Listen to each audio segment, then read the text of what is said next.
Hey guys, welcome back to my channel. ஒரு off white and pink colour காம்பினேஷனில் இருக்கிற silk சாரியை எப்படி டிஃப்ரெண்ட் வேஸில் ஸ்டைல் பண்ணிக்கிறது அண்ட் அது கூட எந்த மாதிரி ஜுவல்லரிஸ் எல்லாம் பேரப் பண்ணால் நல்லாயிருக்கும் அண்ட் இந்த மாதிரி இருக்கிற சில்க் சாரிக்கு ப்ளவுஸ் எப்படி டிசைன் பண்ணுறது அண்ட் இந்த மாதிரி சாரீஸ்க்கு சிங்கிள் ப்ளீட்டட் பல்லு எப்படி கேரி பண்ணுறதுங்கிறது தான் இந்த வீடியோவில் நான் உங்கள் கூட ஷேர் பண்ணிக்க போகிறேன். So with no delay let's begin. இந்த pink and off white colour combo இருக்கு இல்லையா, இது வந்து ஒரு universal and classic colour combination. Because இது யார் வேணாலும் வேர் பண்ணலாம், எல்லாருக்குமே இது ரொம்ப பியூட்டிஃபுல்லாக சூட் ஆகும். நான் வந்து ப்ரீவியஸ் வீடியோவில் ஷேர் பண்ணியிருந்தேன் ஸ்கின் அண்டர்டோனுக்கு சூட் ஆகிற மாதிரி ட்ரெஸ் வேர் பண்ணணும், கலர்ஸ் சூஸ் பண்ணணும்னு. பட் இந்த ஒரு கலர் காம்போ வந்து அந்த மாதிரி ஸ்கின் அண்டர்டோன், ஸ்கின் கம்ப்ளெக்ஷன்லாம் பார்த்து சூஸ் பண்ணவே வேண்டாம். அந்த அளவுக்கு இது ஒரு வெர்சடைலான கலர் காம்போ. எல்லாருக்குமே, எல்லா ஸ்கின் கம்ப்ளெக்ஷனில் இருக்கிறவங்களுக்கும், எல்லா ஸ்கின் அண்டர்டோன் இருக்கிறவங்களுக்கும் இந்த கலர் காம்போ வந்து ரொம்ப பியூட்டிஃபுல்லாக சூட் ஆகும். அதனால தான் இது வந்து ஒரு யூனிவர்சல் கலர் காம்போன்னு நான் சொல்கிறேன். இந்த சாரியோட ஓவரால் டிசைன் பார்த்தீங்கன்னா பாடி பார்ட் ஃபுல்லாகவே வந்து ஆஃப் ஒயிட்டில் செல்ஃப் த்ரெட் மோட்டிவ்ஸ் இருக்கும். ஸோ அதுதான் பேஸ். அதில் வந்து ஒரு 4 inches 5 inches கேப்க்கு வந்து ஹரிசாண்டல் லைன்ஸ் மாதிரி பார்டர் மாதிரி கொடுத்துட்டு அதுக்குள்ளே வந்து ஒரு ஃப்ளோரல் டிசைன் கொடுத்துருப்பாங்க.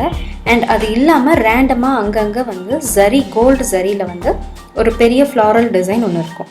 ஸோ பாடி பார்ட் இப்படி தான் இருக்கும். அண்ட் பல்லு பார்த்தீங்கன்னா பிங்க் கலரில் இருக்கும் with zari floral motive designs. இந்த மோட்டிவ் இருக்கு இல்லையா, பாடியில் இருக்கு இல்லையா, அதே கொஞ்சம் பெரிய சைஸில் பல்லு ஃபுல்லாக இருக்கும். அண்ட் இதோட பார்டரில் கோல்டன் ஜரி பேஸ்க்கு மேலே off white and pink colour silk த்ரெட்டில் வந்து ஃப்ளோரல் பேட்டர்ன்ஸ் இருக்கும். இந்த பார்டர் தான் நான் ப்ளவுஸோட ஸ்லீவ்ஸ்க்கு யூஸ் பண்ணியிருந்தேன். ஸோ அதில் இருக்கிற அந்த ஃப்ளோரல் பேட்டர்னை நல்லா ஹைலைட் பண்ணுற மாதிரி அந்த பேட்டர்ன் மேலேயே வந்து sugar beads and zardozi, silk த்ரெட்லாம் யூஸ் பண்ணி லோடிங் கொடுத்துருக்கேன். அவ்வளோதான். ஸ்லீவ்ஸ்க்கு நான் வேறு எதுவுமே செய்யலை. அண்ட் இந்த ப்ளவுஸோட பேக் சைட் நெக் பார்த்தீங்கன்னா நார்மலான யூ நெக் கொடுத்துட்டு லெஃப்ட் சைடு அந்த பல்லு வேர் பண்ணுவோம் இல்லையா, அந்த சைடு வந்து கொஞ்சம் சிம்பிளான டிசைனாகவே வச்சுட்டேன். ஏன்னா அந்த சைடு எனிவே நம்ம வந்து பல்லு வேர் பண்ணும்போது அந்த சைடு டிசைன் இருந்தாலும் வெளியில் ரொம்ப தெரியாது. அதனால் அங்கே வந்து ஹெவியாக டிசைன் பண்ண தேவையில்லை. ஸோ நீங்கள் ப்ளவுஸ் எல்லாம் டிசைன் பண்ணுறீங்கன்னா, ப்ரைடல் ப்ளவுசஸ் எல்லாம் டிசைன் பண்ணும்போது லெஃப்ட் சைடு வந்து கொஞ்சம் மினிமலாகவே வச்சுக்கோங்க. இந்த மாதிரி பண்ணிட்டீங்கன்னா உங்களுக்கு காஸ்ட் எஃபெக்டிவாகவும் இருக்கும். ஜென்ரலாக ஒரு எம்ப்ராய்டரி ப்ளவுஸை கொஞ்சம் ஹெவியாக செய்யணும் அப்படின்னா நம்ம அதுக்கு யூஸ் பண்ணுற மெட்டீரியல்ஸ் மோஸ்ட்லி வந்து stone chains, zardozi, crystals, stones, beads இந்த மாதிரி தான் யூஸ் பண்ணுவோம். பட் நம்ம வந்து பேர்ல் மாதிரி இருக்கிற பீட்ஸ் வந்து மோஸ்ட்லி யூஸ் பண்ணவே மாட்டோம். அது வந்து ஜென்ரலாக எல்லா கலரில் இருக்கிற சாரீஸ்க்கும் சூட் ஆகாது. பட் உங்ககிட்ட இந்த மாதிரி ஆஃப் ஒயிட்டில் ஒரு சாரீ இருக்குது, அதுக்கு நீங்கள் ப்ளவுஸ் டிசைன் பண்ணணும்னு நினைக்கிறீங்கன்னா அதில் வந்து இந்த மாதிரி பேர்ல் டெக்ஸ்சரில் இருக்கிற பீட்ஸ் வந்து டெஃபினட்டாக யூஸ் பண்ணணும்னு சொல்லுங்கள் உங்களோட டிசைனர்ஸ் ஆர் டெய்லர்ஸ் கிட்ட. பிகாஸ் அந்த ஆஃப் ஒயிட் வந்து இந்த பேர்ல் டெக்ஸ்சரில் இருக்கிற பீட்ஸ் வந்து அவ்வளோ நல்லா காம்ப்ளிமெண்ட் பண்ணும்.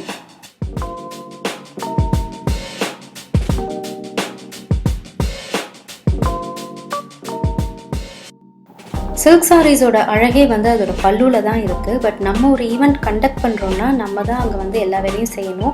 ஸோ இந்த மாதிரி சிங்கிள் ப்ளீட்டட் பல்லுலாம் வேர் பண்ணிவிட்டு நம்மளால் எல்லா வேலையும் செய்ய முடியாது. ஸோ அது ப்ராக்டிக்கலி இம்பாசிபிள். அது எனக்குமே தெரியும். பட் நம்ம ஒரு ஈவெண்ட்டை அட்டன் பண்ண போகிறோம்னா அங்கே வந்து நம்ம இந்த மாதிரி வேர் பண்ணிட்டு போகலாம் டெஃபினட்டாக. பட் நீங்கள் சாஃப்ட் சில்க் சாரீஸ் வேர் பண்ணிங்கன்னா அது வந்து ரொம்ப ஃப்ளெக்சிபிளாக இருக்கும். நம்ம வந்து அதை வந்து செக்யூர் பண்ணணும்னு அவசியமே கிடையாது. பட் கொஞ்சம் இந்த மாதிரி ஹெவியான சில்க் சாரியாக இருக்குன்னா அந்த பல்லு வந்து சீட் ஆகாது. ஸோ ரைட் சைடில் வந்து பார்த்திங்கன்னா ஒரு ஷேப்பே இல்லாமல் அது ஒரு மாதிரி கொசன்னு நிற்கும் இல்லையா.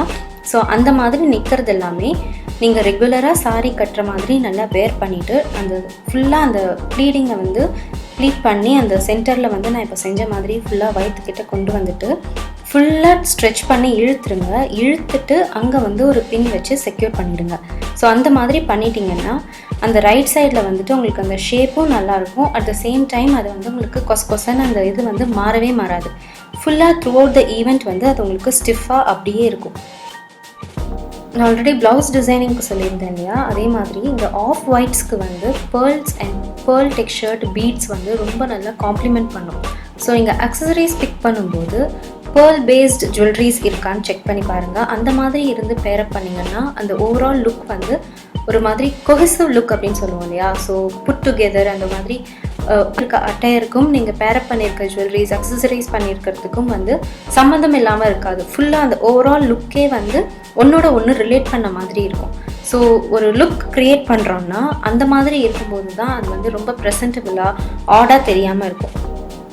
ஸோ ஃபர்ஸ்ட் லுக் க்ரியேட் பண்ணுறதுக்கு என்கிட்ட ஒரு பேர்ல் செட் இருந்தது. ஸோ அதை தான் நான் யூஸ் பண்ணியிருக்கேன். ஒரு ஷார்ட் நெக் பீஸ் அண்ட் அது கூடவே செட்டாக வந்து ஒரு பேர் ஆஃப் இயரிங்ஸ் வேர் பண்ணியிருக்கேன்.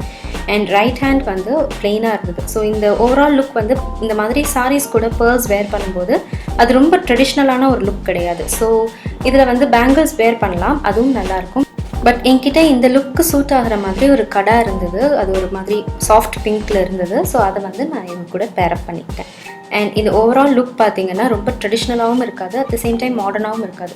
சம்வேர் இன் பிட்வீன்னு சொல்லுவோம் இல்லையா, ரொம்ப ட்ரெடிஷ்னலாகவும் இல்லாமல் எக்ஸ்ட்ரீம் மாடர்னாகவும் இல்லாமல் ஒரு மாதிரி ரெண்டுத்துக்கும் நடுவில் ஃபாலோ ஆகும். ஸோ இந்த மாதிரி லுக் எல்லாம் வந்து நீங்கள் எக்ஸ்ட்ராவாக இப்போ இந்த COVID-19னால ஒரு மாஸ்க் அண்ட் க்ளவுஸ் தான் வேர் பண்ணியிருப்போம். ஸோ இந்த மாதிரி ப்ரொடெக்டிவ் மெஷர்ஸோடு நம்ம ஏதாவது ஈவெண்ட் அட்டென்ட் பண்ணும்போது வேர் பண்ணிக்கலாம். இந்த மாதிரி லுக்ஸ் நீங்கள் க்ரியேட் பண்ணலாம், ரொம்ப பியூட்டிஃபுல்லாக இருக்கும். அண்ட் ஹேர் ஸ்டைல்னு வரும்போது இந்த மாதிரி ஒரு off white soft pink colours கூட ஓப்பன் ஹேர் வந்து ஒரு நல்ல கான்ட்ராஸ்ட் க்ரியேட் பண்ணும். ஸோ ஓப்பன் கேர்ள் உங்களுக்கு நல்ல டென்ஸான ஒரு ஹேராக இருக்குன்னா கீழே மட்டும் வந்து நீங்கள் சாஃப்ட் கேர்ள்ஸ் வச்சுக்கலாம். எனக்கு அந்த மாதிரி ரொம்ப டென்ஸான ஹேர்லாம் கிடையாது, ரொம்ப ஃபைன் ஹேர் தான். ஸோ நான் அப்படியே நேச்சுரலாகவே விட்டுட்டேன். ஸோ ஓப்பன் ஹேர் வந்து இந்த மாதிரி கலர்ஸ்க்கு வந்து நல்ல கான்ட்ராஸ்ட் கொடுக்கும். அண்ட் ஃப்ரண்ட்டில் வந்து லேயர்ஸ் கொடுத்துருந்தீங்க, உங்கள் ஹேர் கட் வந்து லேயர் கட் வச்சுருக்கீங்கன்னா ஃப்ரண்ட்டில் இருக்கிற ஹேரெல்லாம் வந்து கொஞ்சம் புல் பண்ணி விடுங்க. இது இந்த ஓவரால் லுக் வந்து ரொம்ப நேச்சுரலாக இருக்கிற மாதிரி காட்டும். செகண்ட் ஒன் வந்து ஒரு traditional look. So traditional look create பண்ணுறதுக்கு நான் அட்டையரில் எந்த சேஞ்சஸுமே எடுத்துகிட்டு வரல, ஜஸ்ட் ஜுவல்லரிஸை மட்டும் ஸ்விட்ச் பண்ணுறேன். ஜுவல்லரிஸை சேஞ்ச் பண்ண உடனே ஓவரால் லுக்கே வந்து ரொம்ப ட்ரெடிஷ்னலாக சேஞ்ச் ஆகிடுச்சு. ஸோ இதுக்கு நான் பேரப் பண்ணியிருக்க ஜுவல்லரிஸ் பார்த்தீங்கன்னா ஜிர்கான் ஸ்டோன்ஸ் இருக்கிற jhumka and ruby and zircon stones இருக்கிற மாதிரியான ஒரு நெக் பீஸ், சோக்கர் டைப்பில் இருக்கிற neck piece and AD stones and ruby stones இருக்கிற பேங்கிள் பேரப் பண்ணியிருக்கேன். ரூபீஸ் அண்ட் ஒயிட் ஸ்டோன்ஸ்னு மட்டும் கிடையாது, எமரல்ஸும் இது கூட ரொம்ப பியூட்டிஃபுல்லாக பிளெண்ட் ஆகும். இன்ஃபேக்ட் என்னோடய ஃபர்ஸ்ட் ப்ரையாரிட்டி இருக்குது அப்படின்னா நான் வந்து எமரல்ஸ்க்கு தான் கொடுப்பேன். ஸோ அந்தளவுக்கு இந்த மாதிரி கலர் காம்போ கூட எமரல்ட் ஜுவல்லரி வந்து ரொம்ப பியூட்டிஃபுல்லாக பிளெண்ட் ஆகும். என்கிட்ட அது இல்லை, அதனால் என்கிட்ட இருக்கிறத வச்சு நான் ஆப்ஷன்ஸ் உங்களுக்கு சொன்னேன். பட் எமரல்ஸும் இந்த மாதிரி கலர் காம்பினேஷன்ஸ்க்கு ரொம்ப பியூட்டிஃபுல்லாக சூட் ஆகும். So yeah guys, that's it for today. இந்த வீடியோ உங்களுக்கு பிடிச்சிருந்தா லைக் பண்ணி ஷேர் பண்ணி மறக்காமல் சப்ஸ்கிரைப் பண்ணி நோட்டிஃபிகேஷனையும் கிளிக் பண்ணிக்கோங்க. I will see you next Friday. Until then, stay tuned and take care. Bye-bye.